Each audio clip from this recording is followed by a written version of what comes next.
Hi everyone. In this video we're going to talk a bit about a couple of things with the simulation, in particular how inputs are routed through the input manager, through the game controller object and back over to your robot code, and then what it means in your robot code to access it. We're going to address how to do things like if for instance you don't have Logitech F310 controller, or perhaps you have a different controller that doesn't match up to the Logitech. So we're going to talk a little bit about how we work around that, and then I'm going to sort of flow into a conversation on how the robot interface in general is put together and how the different I/O ports are implemented, and try to tie that back to how it works in your robot code. So hopefully this is helpful and answers some questions you may have. Okay, let's get into it. To understand more about how inputs work, let's first take a look at our game controller component. So let's go over here to the hierarchy where we have a game controller instantiated, and I'll look under here under simulation components, and there's our game controller. So we click on it, and over in the inspector panel we can see a number of things. The guts of it are really done by this joystick WebSocket interface script, all right, and some things it requires a reference to the WebSocket interface. It uses WebSockets to communicate information from your simulation in Unity to your simulated robot code. That's why we have to run our robot code with the WebSocket server. First, other parameter here, the joystick number. All right, this is going to correspond to the same number you're going to use in your code when you create an instantiation of a joystick. We'll take a look at some code in a minute or two. And then I've got two other areas here, one for a set of axes and another for a set of buttons. This game controller is set up where there's 8 axes, all right, numbered 0 to 7, and 9 buttons 0 to 8. For each button, what we list here is actually the name of the input that I have set up in Unity that's going to get mapped to it. Okay, so if we were to take a look at our joystick interface code, it's going to say, hey, give me the input called left X, and I'm going to plug that into slot 0 for the axes, and give me the input that you've called left Y, and I'm going to plug that into number 1, and so on. And similarly for buttons. All right, it's going to go to the input manager and say, give me the input that you've associated, named square button, and it will put that in location 0 of this list, and the one you call X button, it'll put it in location 1, and so on through the list. So hopefully we understand how the relationship here. One thing I will point out, the code in your RobioRIO is 1 based, so button 0 here, element 0, is actually button 1 in your WPI lib based code. And then, it says that in the comments. If you look at the joystick get raw button member function, it says that it's 1 base. Now, oddly enough, it says it implies in the code that it's 0 based for joysticks, but when I pass this as location 0 in the code, I pull it out as joystick axis 1. So I'm not sure where the error is in something I'm doing, or whether there's an error in the documentation in the code. I'm gonna assume that for now. So let's talk about these names and how to set things up in your input manager. And if you come up here to edit project settings, there is something called the input manager. Okay, and the input manager, there's this whole, everything's an axis, okay? Whether you think of it as a joystick axis or a button, it's categorized as an axis. Now this list, when you create a fresh run of Unity with none of the stuff that I've given you in there, these will have different names. What I've done is I've come along, and for this one here, I changed its name. I changed it to the left X. Okay. And then I filled in a few of these parameters, and you can play around with them if you like. There's a dead band that says how much around 0 do I consider it being off. So you can actually do some filtering there. There's a gravity and a sensitivity, which talk about some of the characteristics of how it responds to inputs, or how it returns to a normal state. So for instance, if I had gravity set to 1 and let go of the joystick or button, it would take longer for the value to decay down to 0. Okay. You can click this invert, which actually inverts the direction. So if pushing the stick forward gave you a negative value, and you really wanted the button forward or the joystick forward to give you a positive value, you would select this. So as you can see, I've got left X over here, which I've mapped into as a joystick axis, which axis? The X axis, and what joystick number. And I got it for joystick 1 right now because I have one joystick attached. I mean, you could do get motion from all joysticks if you like, and if you have, that way you don't really have to know. But if you do attach a second one, you're going to want to be able to differentiate. And I know our team uses 2 controllers with multiple axes, so I'm sticking with this. But you do what makes sense for you. So you can see here we've got left X, and I've got left Y. Okay, so this is the so left X is the left and right motion, the side-to-side motion of the leftmost joystick on my Logitech F310 gamepad, or if you had a PlayStation controller, it'd be the same kind of thing. Then left Y is the forward-backward axis on that same left joystick. All right. Let's see now for the right side. Let me collapse these so we can see a little bit more. Okay, on the right side, it's similar. Okay, I've got right here, and it's an axis. Now you've got to attach it. One thing I didn't mention before, you have to call out the axis on the joystick that you're attaching it to too. So if I go back here at left X, all right, this is the X axis. Left Y is the Y axis. But after that, they're not named as obvious, and you've got to do a little bit of, if you don't have an F310, you've got to maybe do a little trial and error to figure out which one to pick. So you can pick X and Y, and we did those already, but then this one here for the right joystick on my F310 is the 4th axis, all right, and the right is the 5th axis. All right, buttons, similar thing. All right, so I've got buttons named square button. Okay, so that's the button on, well, actually on the PlayStation controller, it's labeled with a square. And since our team typically uses a PlayStation controller, I gave it the name square button here, just so it's easier for them to remember and understand. But if I look at square button here, it says that it's a key or mouse button. Okay. I think it ignores the axis, but it comes from joystick 1. All right, and you've got the name here, joystick button number 2, mapped to that. So on the Logitech joystick, it's actually button number 2, but I'm mapping it into this thing called square button, which I'm putting in position 0 over here. Okay, because that's when you have this game controller plugged into your RobioRIO, that's actually what gets mapped over here. All right. And similarly for these other buttons, circle, the circle button, I can't remember where on the joystick it is, but it's button number 1, according to the Logitech device. All right, and I've mapped it into location number 2. So in your RobioRIO code, that'll be number 3, because in RobioRIO land, it's 1 based. Now. This is all fine if you've got, a Logitech controller, but if you don't have a Logitech controller, you're not stuck.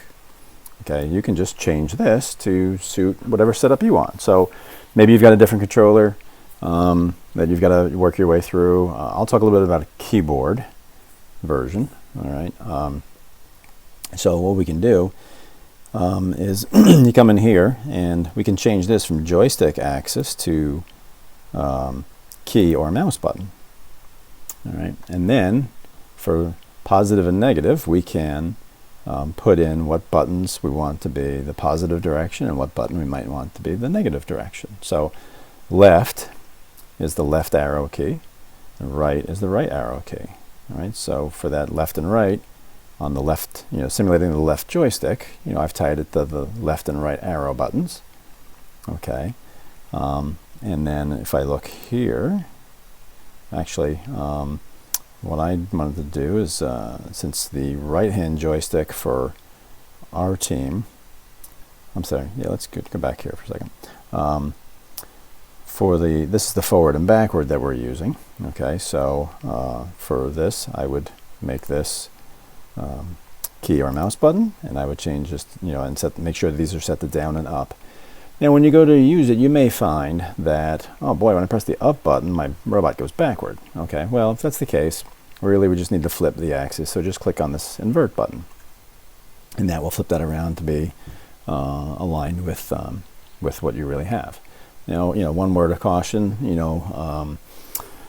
We do our best in simulation to make things, look like our robot. But one of the things that frequently happens is, we'll have something set up in simulation because we think it's think it's the right direction, and then we'll try it on the robot, and the robot goes backwards or turns the wrong way or something. So just keep in mind, we're doing our best here, and we're getting running in simulation. But be careful when you put it on a real robot; it may, respond slightly differently.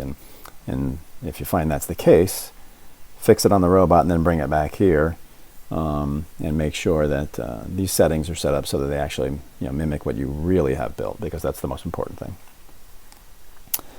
So this, I guess, informs you a little bit about how some of these things can be tied together again. If you have a different kind of controller, you may have to play around with this. Go to the joystick axis. Maybe your controller has a different joystick axis. Maybe it's axis number 21 or some strange thing like that. Unfortunately, it's going to be a little bit of trial and error for you to figure that out. I'd also recommend you look at the Unity manual, which has some pretty good documentation on the input manager. One thing I will say is if you have a name listed over here that you don't have mapped, Unity is going to throw a bunch of exceptions while it's running. I mean, it's not going to crash and die, but you will likely see over here, let me close this, over here on the console, you're likely to see a bunch of things like these, with the stop sign with exclamation start flying by because you're trying to read a name that you haven't defined in your input manager, so it's going to throw an exception every time it sees that. Okay, let's take a closer look at I/O with the RobioRIO in general. So if we come over here to our RobioRIO prefab and our hierarchy, we can see that there's a number of different ports that are pre-built for you in here. Digital inputs, outputs, PWMs, encoders, and so on. Now each of these uses the WebSocket interface to talk to the code running in the RobioRIO. So if we take a look at any one of these, let's take a look at a PWM port, for instance. Okay, so the RobioRIO, I think it says it supports the 20 of them. So there's 20 of these here, numbered 0 to 19. And any one of them, if we look at it, is set up to have the port number in here. And it also is pre-set up to reference the WebSocket interface that's included as part of the prefab. So in your code, you create a PWM port, and when you invoke the constructor, you're going to use a port number. Okay, and that number would be the same number you would use here. So this interface here is going to correspond to PWM port number 4. So when you create your PWM in your code, in your constructor, you would just pass the number 4, whatever port number you're going to use. Now, if we look at just to explain a little bit about the way the code works here. Whoops, wrong one. So let's go back to PWM 4 here. Okay, and we look at this is the script that's behind the scenes. Okay, so you can see there's a WebSocket interface established. Here's the variable that holds the port number, and there's two other variables, position and speed. So if we take a quick look over at the Java docs for PWM port, okay, that's what I have open here. We can see here's our constructor that passes in the channel. We talked about that a little bit here, and the main member functions that you're going to use are set position and set speed. I mean, you might use some other things too, but these are the primary ones: set position and set speed. So if you're driving forward, you're going to set the speed. If you're trying to hold a position in space, you're going to do set position. So coming back to our script in Unity, that's what these variables hold. Whatever came out of the robot code is going to be stored in here. And there's some accessor functions, get speed and get position, that other scripts that you write or that are written in Unity can use to get the speed and position that came out of the RobioRIO. And, not to get into too much detail, but sort of how it works, with the WebSocket, when this object starts, if there is a web server, it registers a PWM port with the web server and says, hey, call this process data callback if you receive new data. All right, so this callback is right here, and it says speed equals whatever value I get out of the data that's passed in, with the name, less than speed, less than symbol speed. That means it's an output from the robot code. Same thing for position. So, this is always running. Since the WebSocket server is always running, this is going to get called anytime new data shows up. We don't have to have something periodic in here. And then, other scripts that you write or that I've written or somebody else has written to put in here can use the get speed and get position functions. So, if I show you here a PWM motor controller, which is an example of one of those scripts. Okay, PWM motor controller, has a reference to a motor that it's controlling and a reference to a PWM port. Okay, at startup, there's really nothing extra to do. But at this fixed update period, what it's going to do is it's going to say, take this motor and set its input to whatever the PWM port says is getting the speed. So this particular motor controller only controls speed. It doesn't control position. But anyway, the idea is, just want to show you how this is all tied together. So if you look at any of these other kinds of things that are tied to I/O ports, you're going to see very, very similar behavior. So if we jump back to to Unity, you can see that the pattern we just talked about is replicated for a lot of the different kinds of primitive I/Os. For DIOs, there's all these different ports here, and for a DIO, there's other parameters. The port number, of course. The port number is going to be in just about every one of these things. Digital input outputs, you indicate whether it's an input or an output. So this is something that you're going to set in your code, and actually, your code is going to tell the simulation in Unity, is it an input or an output, and this flag will get cleared, but it's defaulted to true for now. And then this shows you whatever the current value is that's coming out of your robot code. That's how the DIOs work. If it is set up to be an output, right, the code behind the scenes, right, is going to periodically, that's what this update routine is called by Unity, periodically. It says, if it's an input, which means we need to send something back to the robot code, then and the WebSocket server is provided, then it's going to build this message and send it back to the robot code. And the server in the robot code is going to take that and digest it and push it back up to your code.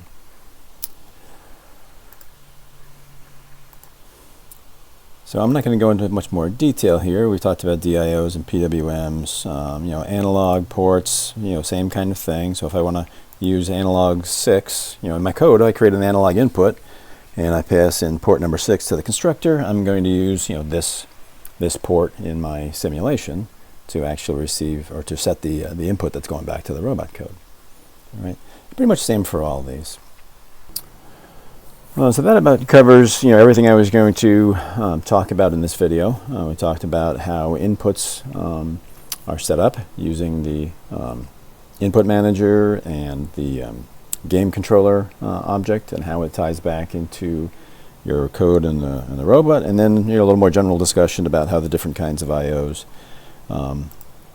work in here. I'd encourage you to browse around. Take a look, understand how it works, because the more you understand it, the better you're going to be able to figure out how to create simulations for yourself and get the most out of it. Okay, so I haven't talked about special kinds of items like talons and NavX, AHARs and those kinds of things. That's a slightly different approach maybe I'll set up another video to talk about that another time. All right, so well, I hope this was helpful, and leave me some feedback if it was useful, or if I missed the mark on something, you have some questions, make sure to comment on that. All right, have a good one. Bye.